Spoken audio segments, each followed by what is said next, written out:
What is going on, guys? Welcome to the very first collab between myself and Jason Tsunami. Gameplay will be provided to you by Jason Tsunami doing the voiceover commentary. If you've been following the Combine as of lately, first round you have to win 50 games with walk-ons or with a team, and once you've gone through that phase, it's pretty much the second level where you need to play 40 games. They didn't say specifically how many points, wins that you have to put up, but all those things will be put into consideration towards the draft, of course. I think there's 17 teams, 6 players on each squad. So just a little bit of new, combine action for you. Second phase is pretty much all walk-ons, so you can't team over your buddies or create your own team, whatnot. I think it's a little bit more fair. The first round of this process, a lot of people pretty much assembled their own squad and were able to come up with pretty much 50 wins, I would say, relatively more easily. The only problem with that is it may not determine your actual skill level. So when you're playing against, complete strangers and your opponents are playing with complete strangers, that pretty much evens out the playing field significantly. Okay. So as this is the first game, I think the best method for me to provide tips for you guys is, pretty much a mic is highly recommended. Especially when you're playing against strangers, when playing with strangers as well. You can't actually technically still can't see your teammates' build or your opponent's build, but there are small cues as to what your playstyle would be. I mean, playmaker, shooter, or sharpshooter, if you will. So you need to basically communicate that clearly with your teammates, especially on pick and rolls, because that's pretty much 40-50% offense already. In real life, and I would say in 2K as well. Anyways, going back to the game here, it does look like the red team is not doing too hot at the moment here. The big man is pretty much dominating on both sides of the floor. And it does feel like bigs these days are fairly OP. I mean, you can post them up, you face up, boards, pretty much do everything as well. Which is a little bit surprising because it doesn't quite reflect the space and pace going small ball these days. The playstyle is completely different. So it is nice that 2K is paying homage, or directly or indirectly paying homage to the more classic back to the basket bigs, post up, rebound, things like that. As the game is starting to get a little bit out of hand already. Okay. If you've been paying attention to the game at all, it looks like there isn't that many shooters on the squad. And that pretty much creates a very big problem, especially when you have defenses that can collapse and take away the drive. For the most part. So you really need some shooting wings. Preferably even one shooting power forward or one shooting big man, because I'm going to assume not both of the big men are going to play back to the basket type styles here.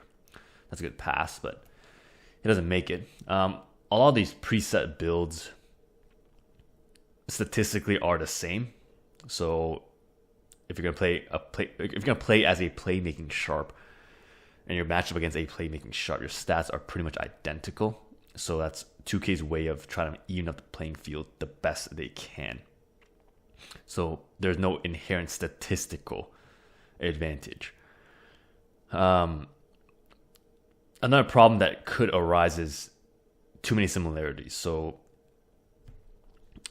if all 5 players on the squad have pretty much similar styles in terms of guard, forward, and forward, there's not enough balance. So if you have all shooters, you're going to need someone to drive the ball create dribble penetration for you to create that open jumper. And a lot of times, because of the way mechanically this year's been played out, it's a lot harder to defend the drive. I've been saying that since day one. Early release when I was playing, play nows or whatever, just testing out mechanically how the game works out. But even if you're a shooter, a lot of time, I mean, they have patched it up since that time, but essentially, it has gotten better. But at the same time, if you're a playmaking sharp or whatever, you can still get to the hole. Like defending the perimeter is a lot more difficult this year. That's pretty much a fact I think most players would agree upon. So what that means is, once you're playing as a playmaking sharp, you're not going to give up the three, obviously, especially when guys can step out and shoot a three at such a long distance, similar to a Steph Curry type of style. You have to close out, and when you play a bit too tight, they can easily blow right by you and probably either pop the mid range or create a lot of dribble penetration, putting a lot of pressure on the defense, and for some cases even distorting the defense. You're playing 2-on-1s, big man has to shift over, and you're really relying on that help defenses. And a lot of times when you're playing walk-ons and strangers, whatnot, the defense is not going to be there. Especially when people don't have mics, you can't communicate that quickly. It only takes about a second or two before the guy gets to the rim. And even if he's not a finisher, you're playing 2-on-1s constantly, and they're creating very good shots for themselves, whereas for you, hard for you to stop or even contain relatively. And going back to the game right now, it looks like there's two bigs that are putting up a lot of points on the boards. A lot of second chance opportunities, which in turn create more chances on the offense. And it doesn't look like either side's bigs can shoot, which is also not too surprising at the moment. Long rebound, good hustle, and that's a 3-on-1 situation. And I don't know how he botched that reverse layup here. I think hit the bottom of the net. Bottom of the backboard. That's a tough three. Late contest, but still.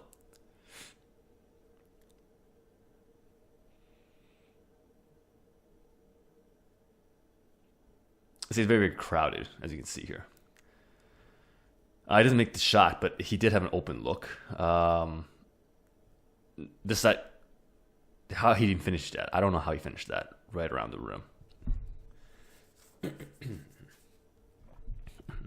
He doesn't want to shoot the three, so again, defenses can collapse. A lot of times you see the blue team have at least two, sometimes even 3 or 4 players in the paint, just because they know some of these guys can't shoot. The 4 can't shoot, the 5 can't shoot. I don't know if the 3 can shoot, but it doesn't look like it right now. Like the spacing, there's a lot of spacing issues. It would have went in anyways. That's fine. They do cut down the the deficit to 2. But it just seems like their bigs are a bit more dominant in this game. And they're playing a lot of one-on-ones. They're very comfortable playing the one-on-one. Not sure why they left the corner 3 open. And that might seal the deal, pushing the deficit to 5 now. And now pushing the deficit to 9, which is pretty much game. Even at that point, 45 seconds, 5-point game, they can drag out the clock, and even then, it's pretty much over. So that is a first take on the NBA 2K League Combine. If you want to see more videos, let me know. Thanks for watching. I'll see you next time.